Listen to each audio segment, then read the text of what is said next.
memproduksi 3 produk dari suatu proses bersama. Informasi tentang 3 produk bersama tersebut adalah sebagai berikut. Ini di tabel sudah diketahui biaya proses bersama sebelum titik pisah atau split of point-nya adalah bahan bakunya 70 juta, tenaga kerja langsungnya 35 juta, terus biaya overhead-nya 19 juta. Pertanyaan yang A, hitung laba kotor ketika ketiga produk tersebut. Ini untuk laba kotor.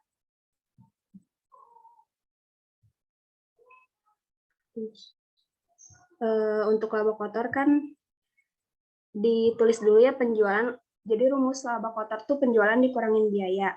Penjualannya platinum di sini kan ada 1.500 unit. Dikali harga jual per unitnya 50.000. Jadi hasilnya 75 juta. Terus yang kedua emas itu 2.000 unit dikali harga jual per unit pada titik pisahnya 30.000, jadi hasilnya 60 juta. Terus yang ketiga perak itu 4.000 unit dikali 16.000 sama dengan 64 juta. Langsung dijumlahin hasilnya jadi 199 juta. Nah, terus kita cari biaya bahan baku, biaya tenaga langsung, sama biaya overhead. Ada di soal yang tadi biaya bahan bakunya 70 juta, biaya tenaga langsungnya 35 juta, biaya overheadnya 19 juta. Langsung kita cari laba kotornya. Laba kotor itu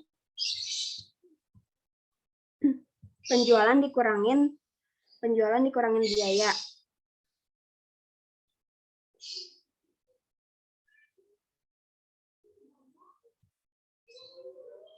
Jadi hasilnya itu laba kotornya 75 juta. Dah itu cara ngitung laba kotor, tinggal biaya dikurangin, penjualan dikurangin biaya aja. Lalu kita yang soal B.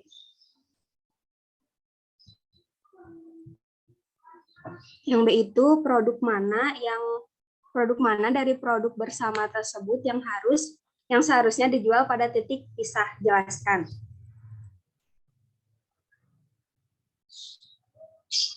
Yang harus dijual pada titik pisah yaitu produk platinum dan emas. Kenapa? Jadi kita hitung dulu ya yang platinum. Yang platinum itu jika diproses lebih lanjut, harga jual per unit pada titik harga jual kalau yang platinum jika diproses lebih lanjut, harga jual per unit setelah proses lebih lanjutnya tuh kan ada di sini 85.000 di sini ya, di tabel ada. Terus harga jual per unit pada titik pisahnya itu 50.000 di soal juga. Jadi 85.000 dikurangin 50.000, jadi hasilnya 35.000. Lalu di sini kan tadi disuruh dijelaskan.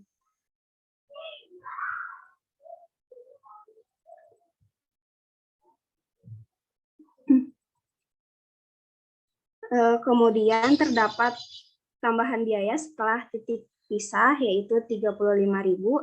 Jadi jika produk diproses lebih lanjut tidak akan menghasilkan keuntungan tambahan sebab 35.000 yang tadi tambahan biaya pemrosesan per unit setelah titik pisah dikurangin sama proses lebih lanjutnya itu 35.000, jadi kan keuntungannya 0.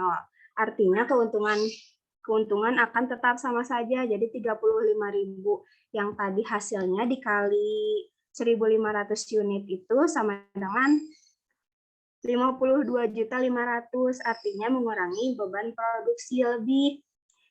beban produksi, jadi lebih baik dijual pada saat titik pisah karena tidak menghasilkan keuntungan tambahan. Lalu yang kedua itu yang seharusnya dijual pada titik pisah itu adalah emas. Kenapa emas? Soalnya kan ini harga jual per unit setelah proses. Harga jual setelah proses selanjutnya itu 40.000. 40.000-nya dari tabelnya diketahui, terus harga jual per unit pada saat titik pisahnya itu 30.000. Langsung kita kurangi kan jadi 10.000.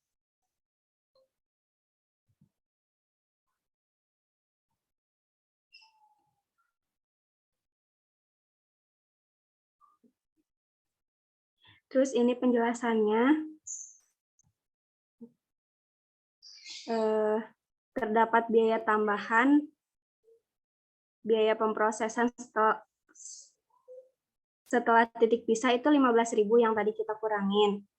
Jadi akan menimbulkan kerugian sebab 10.000 yang tadi dikurangin 15.000 itu kan hasilnya min 5.000 dikali sama 2.000 unit. Kita kan butuhnya perkiraan produksinya 2.000 unit. Jadi rugi senilai 10 juta sebab produk harus dijual pada titik pisah. Langsung kita ke soal C ya. Produk mana dari produk bersama tersebut yang harus diproses lebih lanjut? Jelaskan. Karena tadi yang dijual pada saat titik pisahnya itu platinum sama emas, jadi otomatis yang harus diproses lebih lanjutnya itu kan perak. Kenapa perak? Jadi kalau produk perak itu kalau di harga pada proses lebih lanjutnya itu kan 50.000. Nih, 50.000-nya dari tabel. Terus pada titik pisahnya itu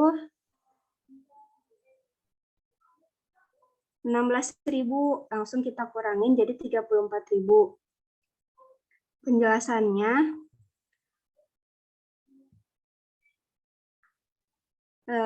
terdapat tambahan biaya setelah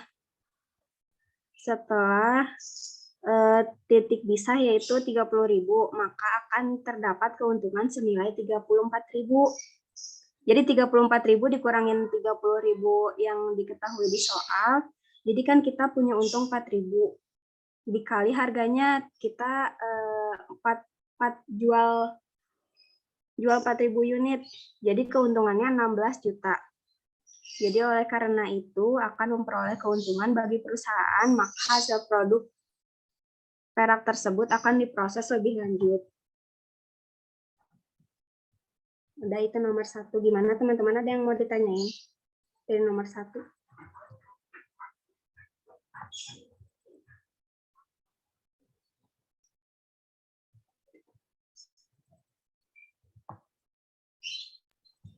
Dilanjut aja dulu kayaknya Teh Sukma.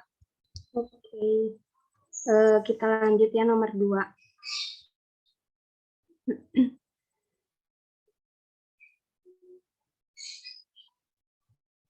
Nomor 2 itu PT Andalas.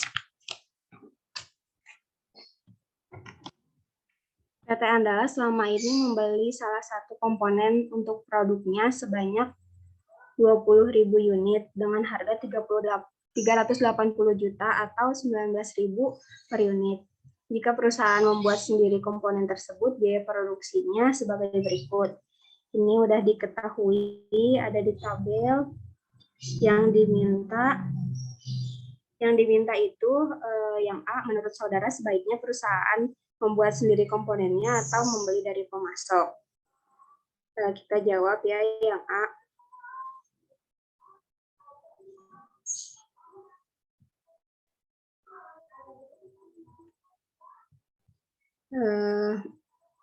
Kalau produksi sendiri kan unitnya dibutuhinnya 20.000 unit. Kita tulis biaya diferensialnya. Biaya produksi variabel per unit itu menyangkut biaya bahan baku, tenaga kerja langsung, sama biaya overhead. Biayanya tuh 16.000. Kenapa 16.000? Di tabel diketahui kan 6.000 ditambah 8.000 ditambah 2.000. Terus dikali 20.000 unit yang tadi, jadi hasilnya jadi jumlahnya 320.000.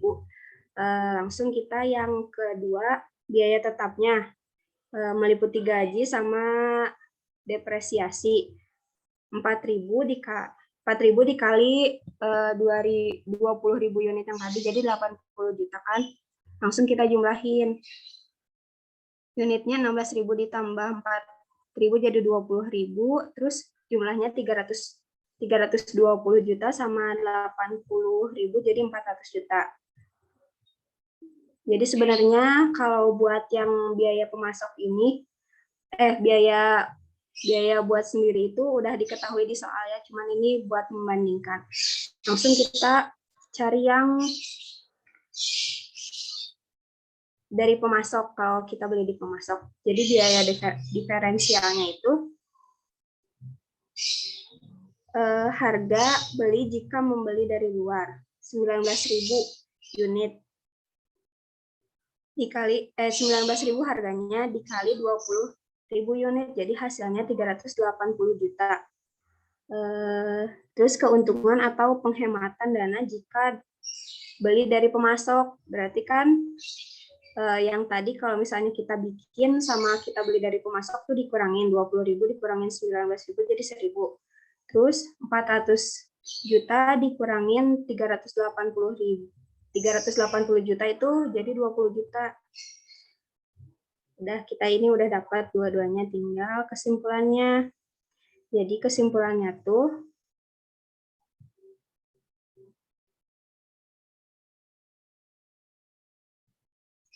apabila dibandingkan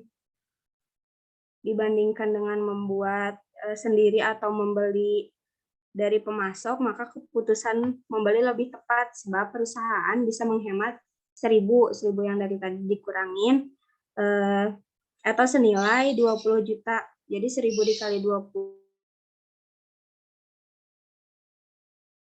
karena harganya lebih murah. Jadi harganya 19.000 per unit. Tuh, terus yang B-nya.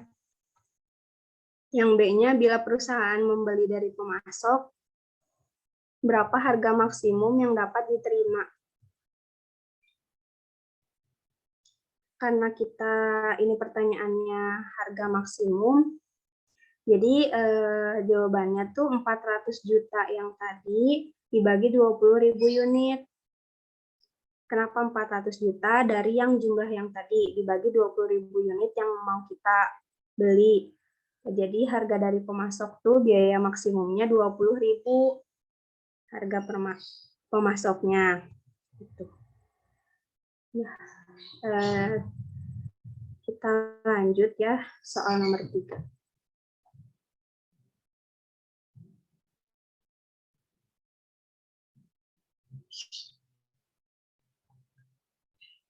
Nomor 3 itu divisi magnetic imaging, sebuah segmen dari perusahaan PT Ekuitas 1 Medical Diagnostic telah melaporkan usaha tahun 2017 dengan data sebagai berikut.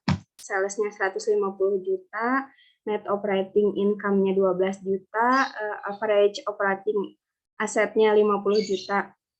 Kita diminta yang A itu hitung margin, aset turnover, sama return on investment atau ROI.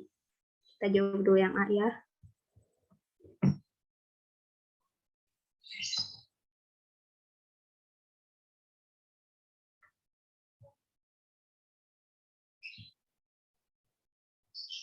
Jadi kita hitung margin. Rumusnya margin itu net operating income dibagi sales. Jadi net operating income-nya 12 juta dibagi 150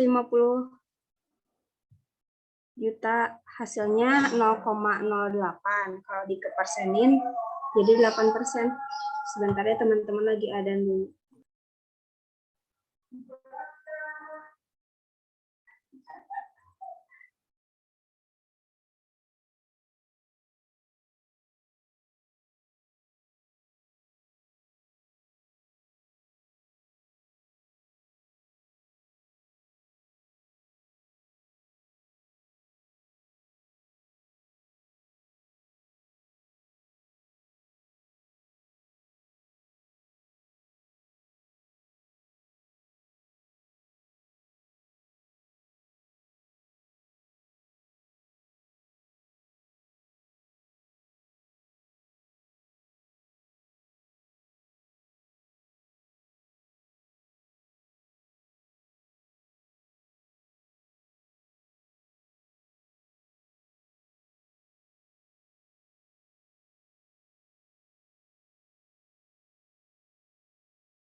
Selanjutnya teman-teman, terus kita cari aset turnover-nya. Jadi rumusnya itu sales dibagi average operating asset.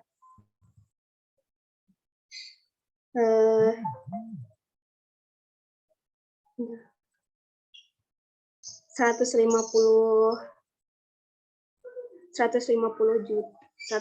juta dibagi ininya average-nya 50 juta, jadi hasilnya 3.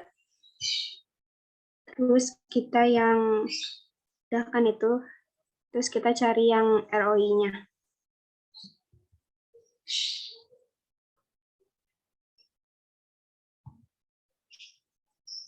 ROI itu rumusnya margin dikali turnover, jadi 8% dikali 3, hasilnya tuh 24%. Udah itu yang A, terus kita sekarang yang B. Yang B itu manajemen perusahaan medical diagnostik telah menyusun tingkat pengembalian minimum untuk average operating asset sebesar 20%. Berapakah residual income atau RI divisi magnetic imaging tersebut?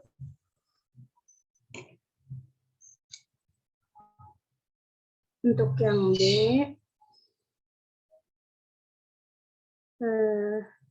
kita jawabnya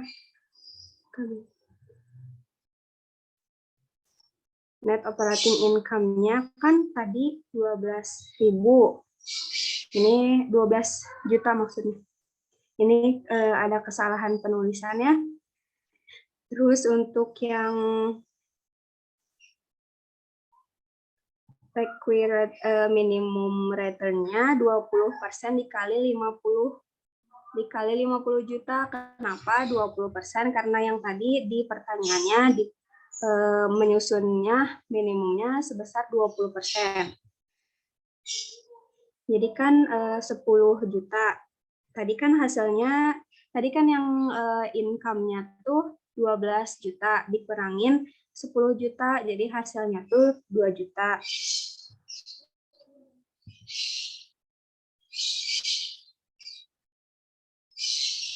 Udah itu. Terus kita yang ke nomor 4 ya. Nomor 4 itu PT XYZ sedang mempertimbangkan untuk membeli sebuah mesin produksi seharga $40.000 dan diperkirakan akan memberikan keuntungan setelah pajak atau EAT, cash flow, dan data lainnya sebagai berikut. Tahun pertama EAT-nya 11.500, DF-nya udah diketahui, tahun kedua, tahun ketiga, dan keempatnya itu udah diketahui di tabel. Terus mesin tersebut mempunyai umur ekonomis 4 tahun dan nilai residu setelah penyusutan mesin tersebut habis diperkirakan $0. Bila rate of return-nya yang diharapkan sebesar 10%, hitunglah berapa net present value-nya atau NPV dan apakah usulan pembelian mesin produksi tersebut layak diterima atau tidak, berikan penjelasan.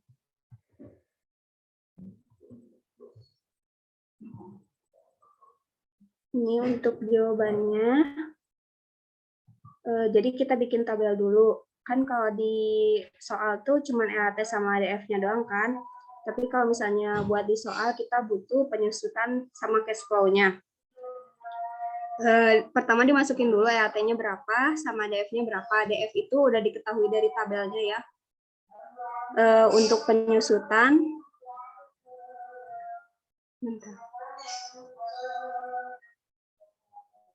Untuk penyusutan itu rumusnya harga beli dikurangi nilai residu dibagi umur ekonomis. Harga belinya kan tadi 40.000 dikurangin nilai residunya tadi $0 dibagi umur ekonomisnya 4 tahun. Jadi penyusutannya 10.000 per tahun. Kita masukin ke tabel 10.000 semuanya sama. Terus untuk cash flow, rumus cash flow itu EAT. Cari cash flow itu jumlah EAT EAT dijumlahin dengan penyusutan, jadi 11.500 ditambah 10.000 itu kan 21.500, 16.000 ditambah 10.000, 26.000, 20.000 ditambah 10.000, 30.000, sama 22.000 ditambah 10.000 itu 32.000. Langsung kita jumlahin semuanya, EAT-nya hasilnya 69.500 dan untuk cash flow-nya 109.500.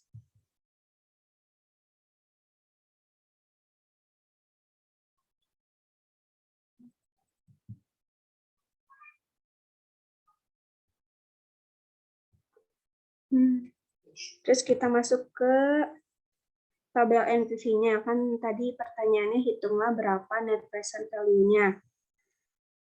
Jadi kita tulis pertama dari tahun, terus masukin cash flow, NDF 10%, sama PV cash flow-nya.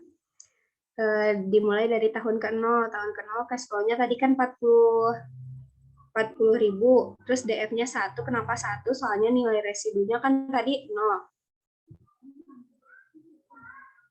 Terus kita masuk ke tahun 1. Tahun satunya itu cash flow-nya dimasukin dari yang tabel yang tadi yang udah kita cari, terus DF-nya juga udah diketahui kan. Terus kita untuk cari PV cash flow-nya itu tinggal cash flow dikali DF 10%.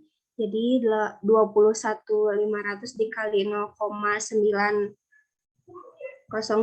itu 19.543,5. Terus 26.000 dikali 0,826 itu 21.476. Terus 30.000 dikali 0,751 itu 22.530. Terus 32.000 dikali 0,683 itu 21.856. Jadi total cash flow yang masuknya itu kan dijumlahin semuanya dari PV cash flow-nya. Jadi 85.405,5. Investasi awalnya tuh kan ingin membeli sebuah mesin tuh 40.000. Jadi investasi awalnya tuh 40.000. Nah, langsung kita NPV-nya. NPV-nya itu jadi total cash flow masuk dikurangin investasi awal 85.405,5 dikurangin 40.000. Jadi NPV-nya itu 45.405,5. Terus kan diminta dijelaskan di soalnya. Maka kesimpulannya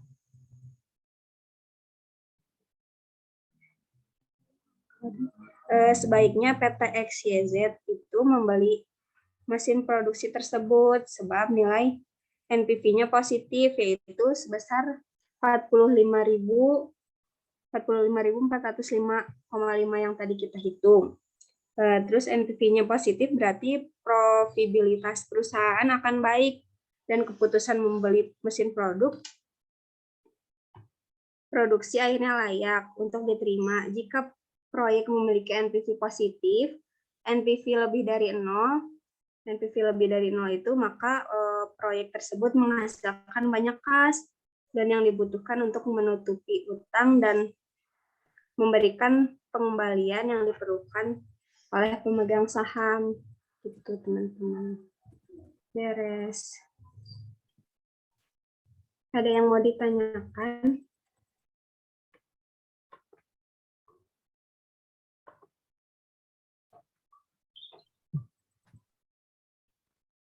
Buat teman-teman yang mau bertanya, boleh langsung aja ke Teh Sukma.